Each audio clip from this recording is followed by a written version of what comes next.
Students, BSc part second के organic chemistry paper में हम अल्कोहल्स की सीरीज़ ले रहे हैं, जिसमें ये नया टॉपिक डायहाइड्रिक अल्कोहल्स हमने स्टार्ट किया था। प्रीवियस लेक्चर में हमने डिस्कस किया था डायहाइड्रिक अल्कोहल्स का क्लासिफिकेशन, नोमेनक्लेचर और मेथड्स ऑफ फॉर्मेशन चल रही थी, तो उसी को आज कंटिन्यू करेंगे। मेथड्स ऑफ फॉर्मेशन बनाने की विधियाँ। तो आज है फ्रॉम इथिलीन क्लोरोहाइड्रीन। इथिलीन क्लोरोहाइड्रीन द्वारा ग्लाइकोल का बनाना। तो पहले इथिलीन को हाइपोक्लोरस अम्ल में प्रवाहित करते हैं तो एथिलीन क्लोरोहाइड्रीन प्राप्त होता है, जो कि जलीय सोडियम बाइकार्बोनेट से जल अपघटित होकर 1,2 ग्लाइकोल्स बनाते हैं। जैसा कि इक्वेशन में दिख रहा है, CH2 double bond CH2 hypochlorous अम्ल के साथ क्रिया करेगा तो CH2Cl CH2OH बनेगा एथिलीन क्लोरोहाइड्रीन, जो कि जलीय सोडियम बाइकार्बोनेट के साथ रिएक्शन करके ethylene glycol means 1,2 diol sodium chloride और CO2 का निर्माण करेगा। तो ये भी इसकी एक प्रिपरेशन की मेथड है। Second, from ethylene dibromide. Ethylene dibromide द्वारा इथिलीन डाइब्रोमाइड को जब जलीय सोडियम बाइकार्बोनेट में उबाला जाता है तो इथिलीन ग्लाइकोल्स बनते हैं, जैसे CH2Br और इसके जो है सोडियम कार्बोनेट के साथ क्रिया करवाई जाएगी तो यहाँ पर ट्वाइस NaBr निकल जाएगा और CH2OH CH2 का निर्माण होगा और CO2 बनेगी कार्बन डाइऑक्साइड। तो इसकी मेथड्स ऑफ ये प्रिपरेशन है।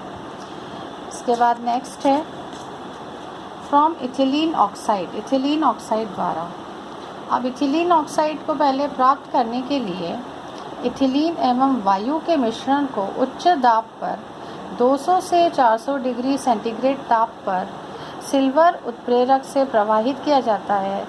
फिर इसके बाद डाइल्यूट HCl अम्ल से जल अपघटन करने पर इथिलीन ग्लाइकोल जो है प्राप्त होता है। तो पहले जो है हम इथिलीन लेंगे, इसके लिए CH2 डबल बॉन्ड CH2, इसके साथ एयर ऑक्सीजन की रिएक्शन करवाएंगे in presence of silver catalyst and at 200 to 400 degree centigrade.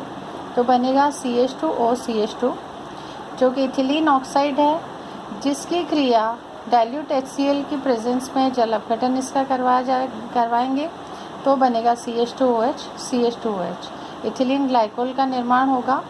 ये इंडस्ट्रियल मेथड भी है, ये औद्योगिक विधि भी है। इसको ऐसे जो है इसको औद्योगिक विधि द्वारा बनाया जाता है। तो ये इसकी जो है मेथड्स ऑफ प्रिपरेशन है। पिछले लेक्चर में हमने एल्कीन द्वारा इसको बनाया था, तो ये कंप्लीट इसकी जो है मेथड्स ऑफ फॉर्मेशन है।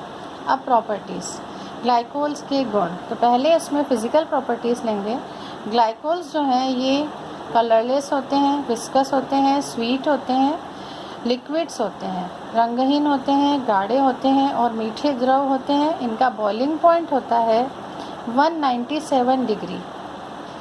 और अगर इनकी सॉल्युबिलिटी देखी जाए तो ये पानी और अल्कोहल में विलेय होते हैं एवं ईथर में अविलेय होते हैं। Soluble in water and ethanol and insoluble in ether. अब इसके यूजेस देखे जाएं तो as a solvent and as antifreeze agent इसको यूज़ किया जाता है, विलायक के रूप में, और प्रतिहिम कर्मक के रूप में जो है इसको यूज़ किया जाता है। तो ये इसके उपयोग हैं। तो ये हो गई फिज़िकल प्रॉपर्टीज़। अब नेक्स्ट हम इसमें लेंगे केमिकल प्रॉपर्टीज़ या chemical reactions. Chemical reactions of glycols या chemical reactions of 1,2 diol. First is oxidation, ऑक्सीकरण।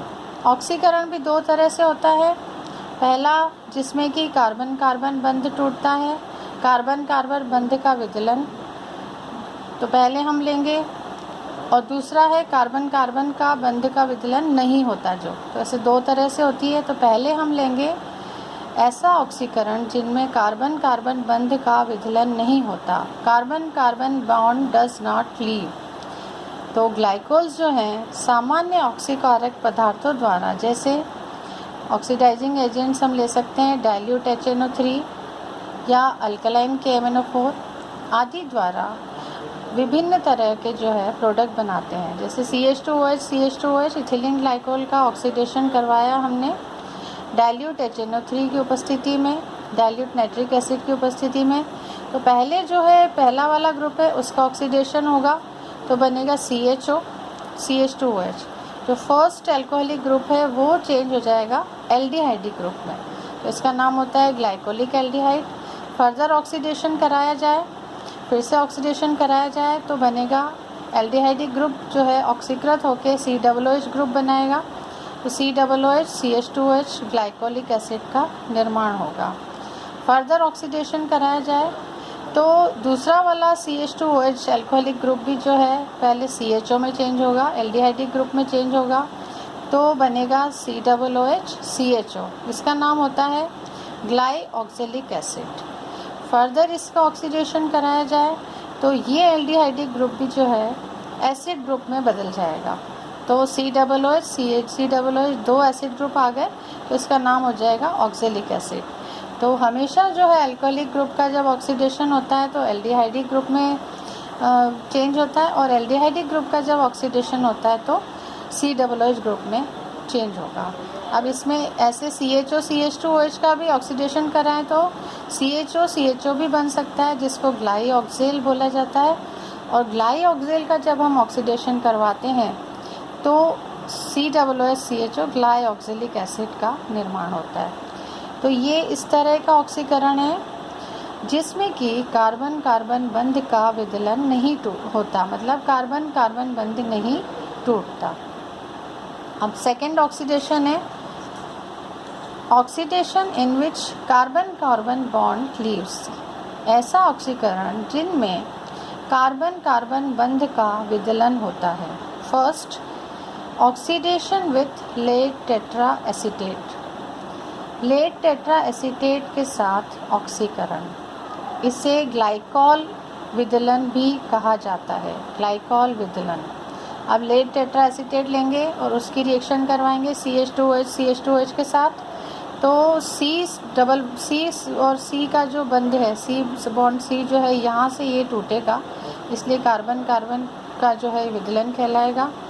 तो इसमें बनता है HCHO फॉर्मल्डिहाइड के 2 मॉलिक्यूल्स, एसिटिक एसिड और लेड एसीटेट।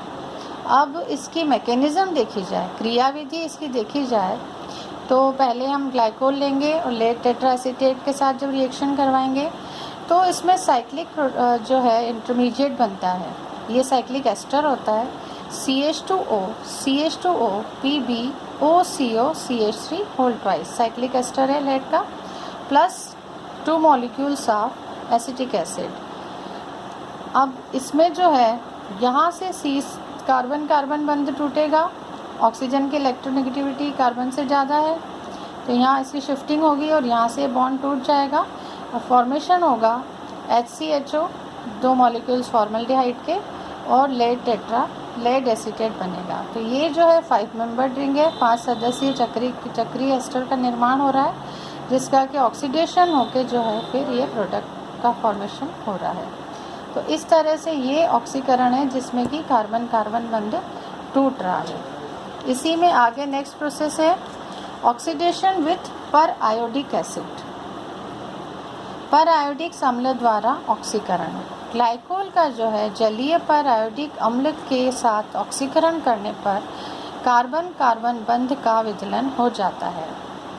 पर आयोडिक एसिड होता है HiO4। अब CH2OH इथिलीन ग्लाइकोल 1,2-डायोल का रिएक्शन करवाई जा रही है पर आयोडिक एसिड के साथ, तो साइक्लिक वैसे ही जो साइक्लिक कंपाउंड बन रहा है जिसमें उसके बाद नेक्स्ट फर्दर जो है ऑक्सीडेशन होके और यहाँ से कार्बन कार्बन बंध टूटेगा तो HCHO 2 मॉलिक्यूल्स फॉर्मल्डिहाइड के बनेंगे। तो यहाँ फॉर्मेशन हो रहा है इन प्रेजेंस ऑफ HiO4। अब यही ऑक्सीकरण जो है अम्लीय, क्षारीय या उदासीन पर मैग्नेट या अम्लीय पोटेशियम डाइक्रोमेट या क्रोमिक अम्ल से करते हैं तो जो है प्रोडक्ट हमारा बदल जाएगा कार्बन कार्बन बंध का विदलन तो होगा पर फॉर्मिक एसिड का निर्माण होगा। जैसा कि इसमें ये इक्वेशन में दिख रहा है, CH2OH इसका ऑक्सीडेशन हो रहा है इन presence of potassium dichromate K2Cr2O7, तो बन रहा है 2 मॉलिक्यूल्स ऑफ HCOOH जो कि फॉर्मिक एसिड है। तो ये इसकी केमिकल रिएक्शंस हैं, ऑक्सीडेशन प्रॉपर्टीज़ हैं। Thank you.